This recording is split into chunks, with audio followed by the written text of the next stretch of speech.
uncertain about what it holds, but a number of individuals have expressed that, okay, having spent 10, 15, 20 years in corporate, I should have left this a long time ago, because as you rightly say, yes, you work, but there's the absence of ownership when you're working there. It's good. Yeah. Now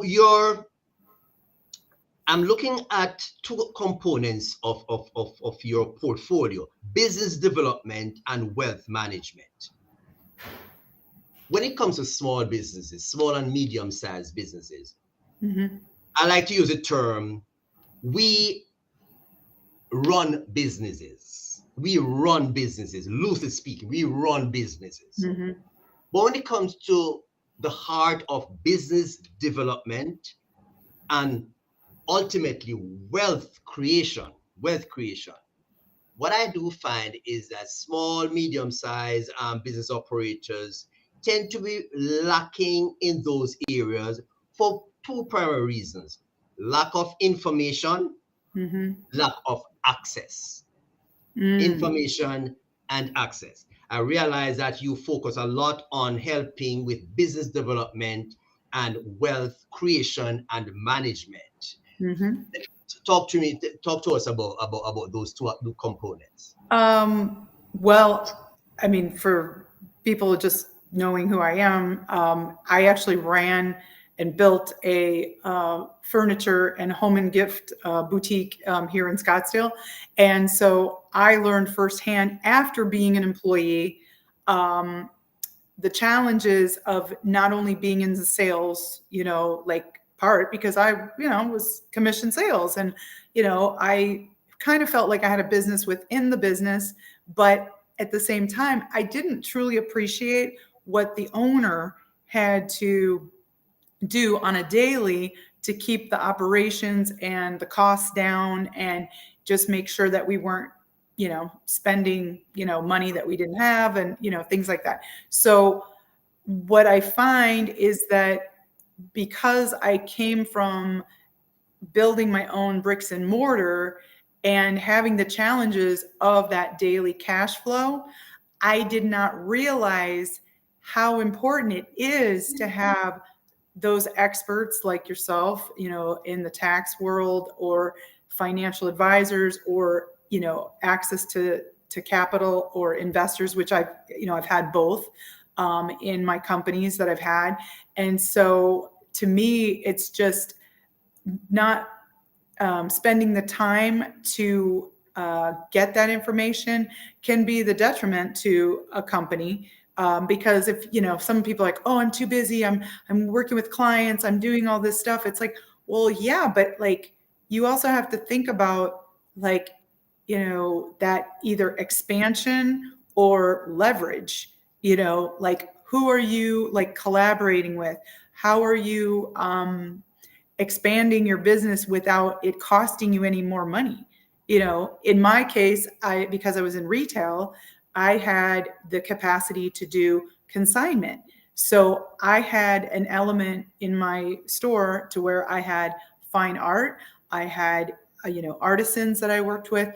And so a lot of times, if you can look at your business and you can say, what are other people in the same industry that I'm working with, to where I could look bigger, than I am, or I feel like, oh, I have now this division within my company because I'm now offering something else. So those are some of the things that you can do as a solopreneur, or maybe you only have one or two employees, or, something like that. So there are always ways, and that's where the creativity in business, I feel like, but you have to, have that mindset, because some people, they're just like, oh, I just do this and that's all I do. And it's like, well, we're not, we're multidimensional, people, we can do different things. And a lot of times that's huge, even on the networking side of things. We focus a lot on this program on the challenges of business and how we navigate those challenges. And I particularly opted to use the word navigate, because you and I will agree that there's no magic formula that will give you a smooth, straight path. It's always going to take meandering. For us, you and I, Debbie, to impart those skill sets to our clientele, we first have to develop them for ourselves. And I'm not speaking here about structured education or what. No. We're talking about developing that acumen for ourselves, where we're able to navigate these challenges, to put ourselves in a position to offer ourselves to others. I want to focus on Debbie's challenges and how Debbie went about navigating and creating herself to the point where you're already know to offer to others. Well, I do think that, if people haven't had an adjustment, I would say an adjustment, and for us, it was 2010, where we had to close the business and the boutique, and we pretty much lost everything as we were doing that. And we did have another investor, which didn't work out, but I had the acumen of like knowing that I could leverage some things, I could do some things, but at the same time, we also, both my husband and I, recognized that we didn't really want the lifestyle of that bricks and mortar business, because we could see by being in that environment for 4 years and being almost a ministry. I mean, it kind of felt like a ministry in being on that street in Old Town Scottsdale, which is now, it's the arts district. They were trying to make it like a Rodeo Drive kind of thing.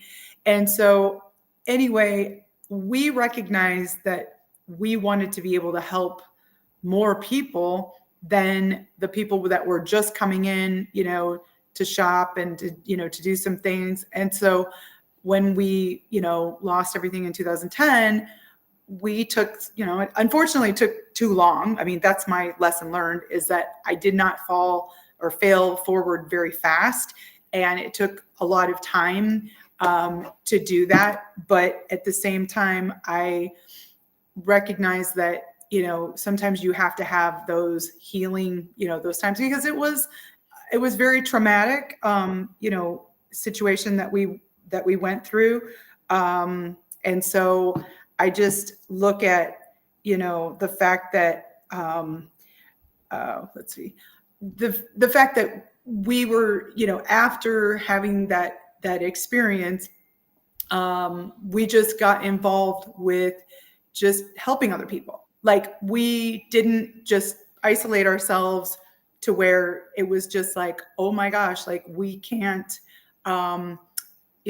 do anything for ourselves. So we're not going to go out and like help other people. So, but we decided that we just wanted to continue the entrepreneurial path instead of going and getting corporate jobs, because a lot of times once you've owned your own business, you don't have the opportunity, or you look different on a resume, and not to say that you're almost non-employable, So it's just, it's one of those things where we decided that we're like, we know that we're just supposed to help people. And we started doing consulting, and my husband's had his digital marketing agency since really, 2002.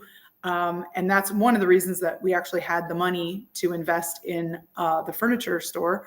But like I said, it's one of those things where I felt like in those challenges, and we actually we got married after we lost everything. So again, that was definitely God, because, it didn't make any sense at the time. And we had been together 11 years, and to be able to persevere through such a life change, and then still come back together and be like, you know what, like we're in this, we're in this. Great, Yeah. great, wonderful. One of the challenges that I find that I've experienced with clients, let's call it clients, is that there are times when you see the writing on the wall, so to speak, and As a professional, we are aware of what are the potential solutions.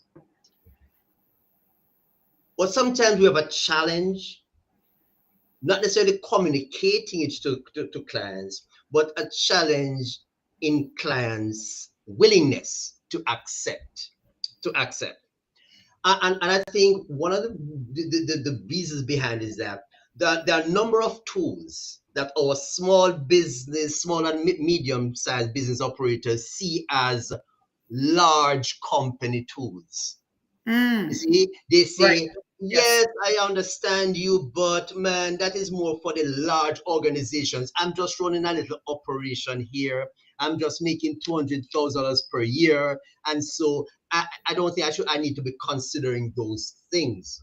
Not recognizing or failing to recognize that it is very same principle that is adopted by the large corporation more on a macro scale, but they're applicable to you, the small business operators, just the same. Mm-hmm. And so that has been my experience in a number of instances. And so I have a challenge helping clients to come to grips with the fact that no, these are important things to consider.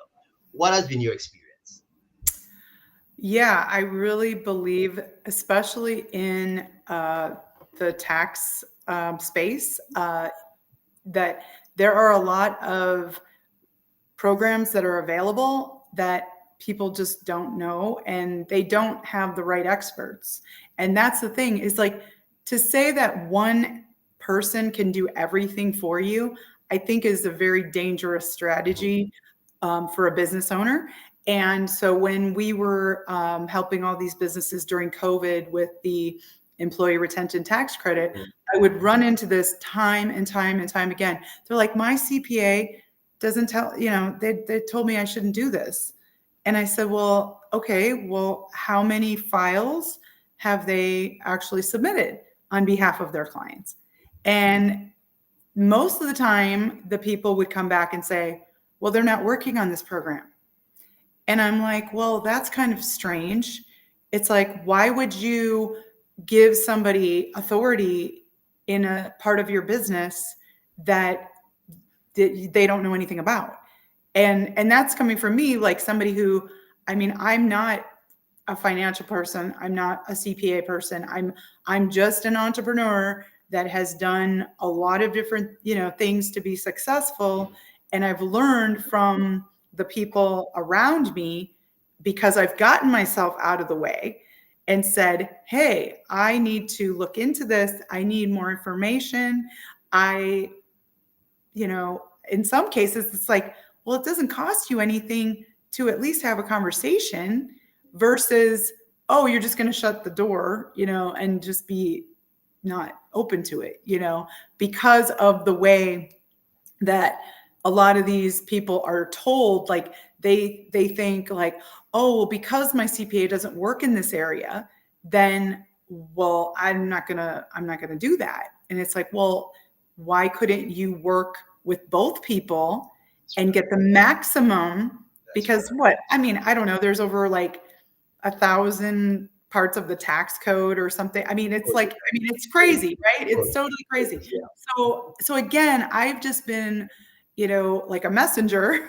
Like when you talk about the advocate, it's like, hey, I have the ability to talk to people as a fellow entrepreneur, but I'm also like the kind of person that, hey, it's like we have these relationships with our, consultancy, where it's like, hey, if it makes sense for your business, like, why not, like at least have a conversation, it's like, because you might be missing something that could bring an extra 5,000, 10,000, 50,000, 500,000 into your business. And, it takes nothing to have a conversation. Great. Ladies and gentlemen, we have today with us on Crossroads, Miss Debbie Merrick, and we're discussing what we call business advocacy in all its forms, in all its shape. And later on, of course, we will certainly because at the end of this program, I know beyond a shadow of a doubt that you will want to have one-to-one with Debbie. You will want to speak further because you're going to hear things that you say, wow, I need to get more information on this. And so at the end of the program, we'll be having information on screen, and we know that you'll be in touch with Debbie. Tell me something, Debbie, and I've been very curious about this aspect of I see where you engage a lot in public speaking. Let's call it that, public speaking. Okay. And so when I think of public speaking, yes, my favorite term, empowerment, going to the people, speaking, enlightening individuals, okay, information dissemination, that's right. And so in that vein, you have a podcast similar to our podcast here. Your podcast is Business Connectors. Correct. Business Connectors. And even earlier on, as you mentioned about, hey, we can't be everything to all persons. Correct. So there has to be linkages that we and relationships. And so I'm seeing your podcast called Business Connectors. Tell me something about Business Connectors. So basically what happened with that is that because the program that we were representing the last few years took a hiatus in September of last year, I knew that, I could have taken, a year or two off and I didn't really need to do anything, but I had the opportunity to go on another radio show podcast called SOS Los Angeles. And it was actually one of our clients that she owns a pub restaurant in Van Nuys outside of Los Angeles. And she was doing, her own advocacy for her neighborhoods, the safety, keeping the costs down, for the taxes, the insurance, all of these things have gone like through the roof in California. And so when I was on her show, after that, I talked to her producer and who ended up being one of our hosts. And I just, felt like I want to do something more. I want to, even if I just reach one other business owner, because obviously I was in Arizona, this was in California, and I just felt like, I wanted to stretch myself and, do something outside of my own comfort zone. And so we ran the show for about 10 weeks. And we've made, we're pivoting a little bit because it was on KABC.com or, 790 AM, talk radio. And so, so it's just, and the gentleman that I was working with, it's just, a lot of times you don't get it right like the first time. That's another lesson.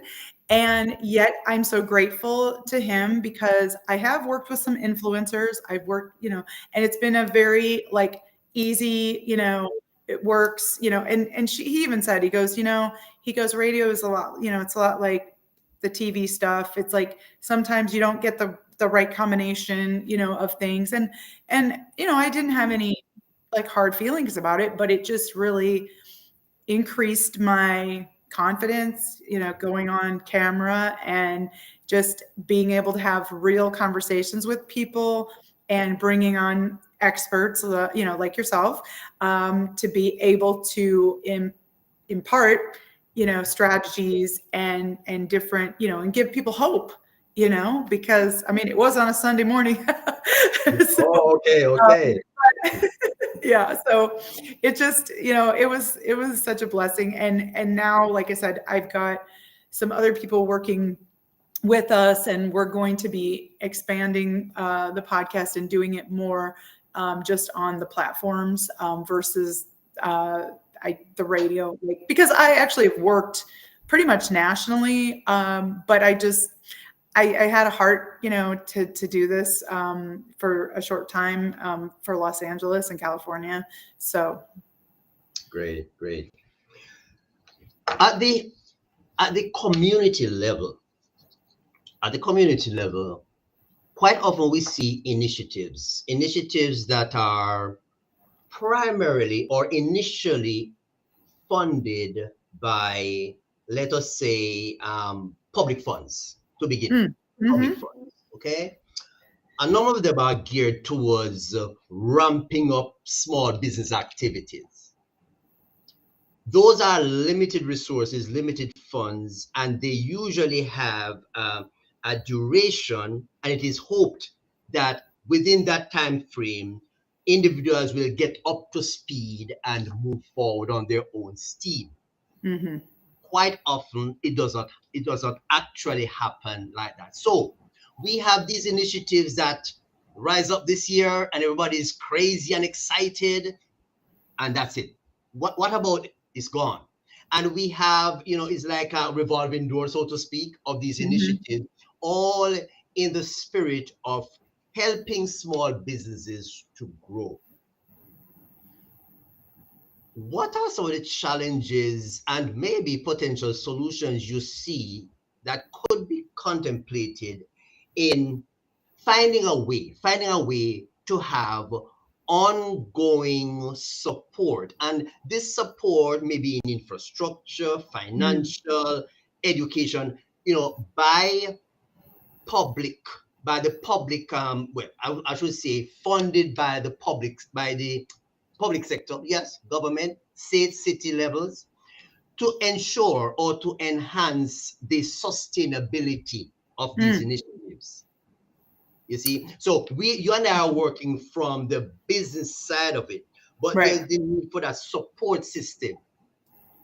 How do Mm-hmm. you see that happening, and what is that we can do about it?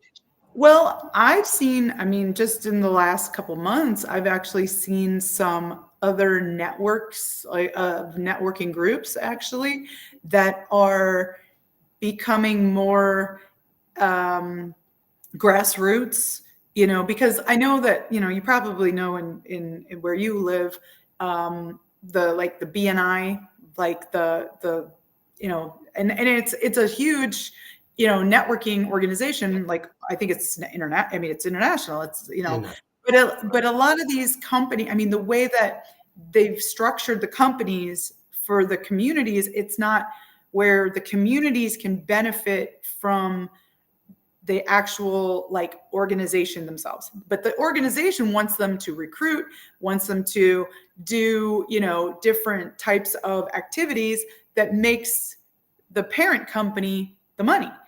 And so what I'm seeing, and I think this is happening on a lot of different, areas, but it just happens that because I love networking and I, do quite a bit of it. I've seen where there's some groups coming up, and I've also been a part of another like mastermind group that they do things in the community. They do things, obviously as a business organization where they're, helping to, make what they call golden connections, for your business, things like that. So I feel like, yes, there needs to be more, done within, the communities. But I think that there are some, and I actually have access if people, want to reach out about, getting involved on some more grassroots, like for your business and or even the nonprofit, stuff, Right, right, Mhm. yeah, yeah, Yeah. yeah, yeah. And ladies and gentlemen, I have to share with you that I am seeing here what is referred to as a favorite quote.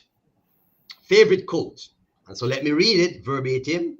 Now, faith is the assurance of things hoped for, the conviction of things not seen. Listening to Debbie, we hear this favorite quote in all that she said. Tell me, Debbie, and maybe I've spoken to it already. How was this being central to Debbie and what Debbie offers to us, the public? Well, I will tell you, I mean, one of the things that, I mean, what really resonates on that quote is when I started helping people and businesses September of 2021 because of COVID. And I had the opportunity to partner with a CPA firm in Los Angeles and the marketing firm. And I started just asking, I just started digging, like, who can I help? Who is qualified for this, COVID relief funds? And I'm not kidding you. It took about 7 months to get our first paycheck. And you want to talk about having the faith of seeing something that is not there. I mean, at about the 4th month, I remember it. I was actually at a networking event in the morning with my girlfriend, and I literally about fell on the floor. Like, I was so exhausted. I was so just depleted that I was just like asking God, I'm like, really, God, like, is this what you want for me? Is this what I'm supposed to be doing? Because it doesn't feel right. It doesn't feel good. And that's the other part about business. And I think some people, they want things to happen like instant, because now everything's like Instagram Reels, 90 second, all this stuff. And things take time, and now, I mean, yes, things are happening faster for us, but it's only because we've put in the time. Right. Put in the work, persevere. That's right. I mean, it's like, we're getting other opportunities to help people with, the tax strategies, the special funding that's available. I mean, different, just, there's a lot of things that people can do to grow their business. But when people, I mean, they think I'm lucky. I'm like, I am not lucky. I am just somebody who just rolled up their sleeves and went to work. Right. Now, on a journey, sometimes you reach that point where you say, okay, how much longer? And on the other hand, but do I dare stop now? Right. I've been gone so long, what I'm saying? I know. I'm a couple of steps away from my destination. Yeah. You see, and that is a gray area for a lot of business. Yeah. That is the gray area. Okay, my overhead light is on. No. I can't you got some mood lighting. Mood lighting. Okay. Soft and warm. Soft and warm. As a matter of fact, very ironic or very interesting, because what I'm coming to here now needs that sort of soft light. Yep, here I go. So having looked at all the information, I thought, okay, I think I know Debbie pretty well. And then you just throw me a curveball out of nowhere. She was into home and gift boutique and interior designing. And I'm saying, okay, then how did we reach here? Right. I know. Perfect homester, homemaker, so far removed from the hustle and bustle of getting business moving. So I realized that, okay, and then I see where picking bunches of flowers and taking them to a friend is what some of your favorite pastimes. I find that very, very interesting. Yes. Very interesting. All right. Great. Now, as I indicated earlier on to my listeners, that there are a lot more that we could speak on this afternoon. We have just scratched the surface of all that Debbie's about. So we mentioned earlier on that there's a podcast. Debbie's always available for speaking engagements, and I know you're gonna need to have your one-to-one with Debbie. So we're going to put on screen all contact information. And Debbie, after we project, if there's anything that you'd like to add, then just go right ahead. But I want my listeners to be aware. So ensure that you get all information on Debbie's website, email address, contact number, because as a business advocate, she is the kind of person that you want in your corner. She is a kind of, and let me even level with you too, my friends and listeners. Even as a CPA, there are so many services that my clients are in need of that I know that I do not have the required level of competence to provide. But it is my duty, because I have a responsibility to my clients, to reach out to where the resources are. And Debbie is one such person. Debbie is one such person. So take the information, ensure to make your contact, and Debbie and I will continue to converse and to interact so that we can have more information, more growth tips for you as we go forward. Debbie, it was such a pleasure, but I know that I've just touched the surface. Oh my Is gosh, there this is such a anything pleasure. that you Oh my would like gosh. to ensure that we do not leave without mentioning that I may have not touched on? Really right now, I mean, the biggest thing that we're passionate about right now is there is a lawsuit settlement, class action settlement that is available to any business that was in business between 2004 and the end of 2018. If you took credit cards or debit cards during that time, you would remember that there were always different exchange charges Got you. on Yes, the yes, yes. different types of cards. And so the reason that, I just wanted to let people know about this is that we only have about 40 more days to see if you, as a business owner, even if you had to close the business, it's not running anymore, but as long as you are the main person on the EIN and you remembered your EIN and the name of your company, we have been hired by a law firm that has done, they're in the upwards of, hundreds of millions of dollars in claiming this money as part of the settlement, because it's already been, the lawsuit is done. They have to actually pay out over $5.5 billion. Wow. And so we have only been working on this for a very short time, and we are just getting flooded by all different size businesses. And I tell people, do not discount yourself, because you don't know. Like, it's just, I tell people, like, because I think if there's anything that I would like to impart today, is that if you are trying to disqualify yourself from something that you don't know about, I would check yourself, because that is one of the biggest things that I've seen between the people that thrive and the people that just get by, or they fail, which in the case, of a lot of things that I have done in the past, I've learned a lot by those lessons. But at the same time, I've so learned that if I am at least open to learning about another strategy that could enhance my business for the next, because in this case, it's done by the end of August, and then they're hopefully paying it out by the end of the year. So here's more money for 2025. Right. Well, ladies and gentlemen, you hear it. And my clients, if you need to reach out to me so I can put you in direct contact with Debbie in the event that you did not get information, pass the information on to your friends, to your business associates. We're all in this spot, because we all at some point in time would have taken, been going through the credit card process, etc.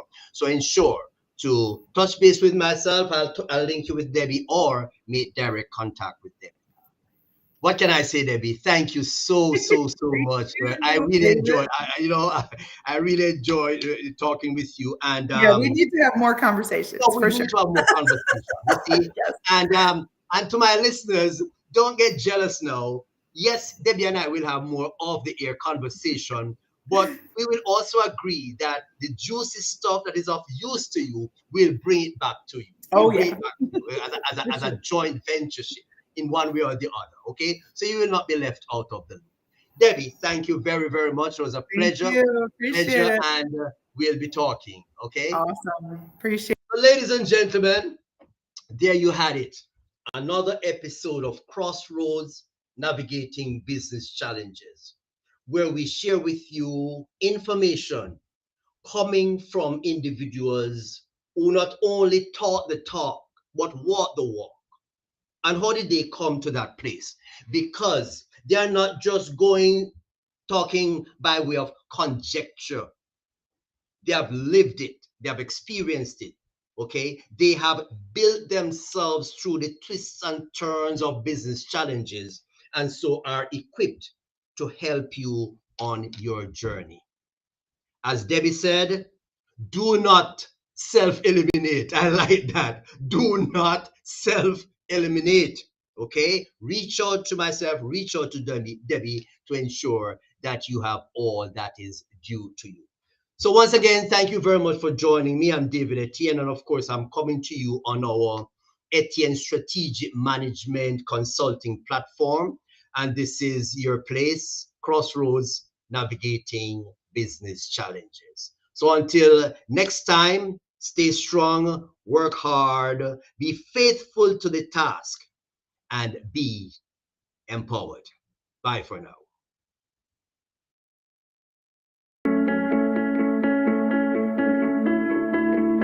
Go to etiennestrategicmc.com. Check out the latest episode.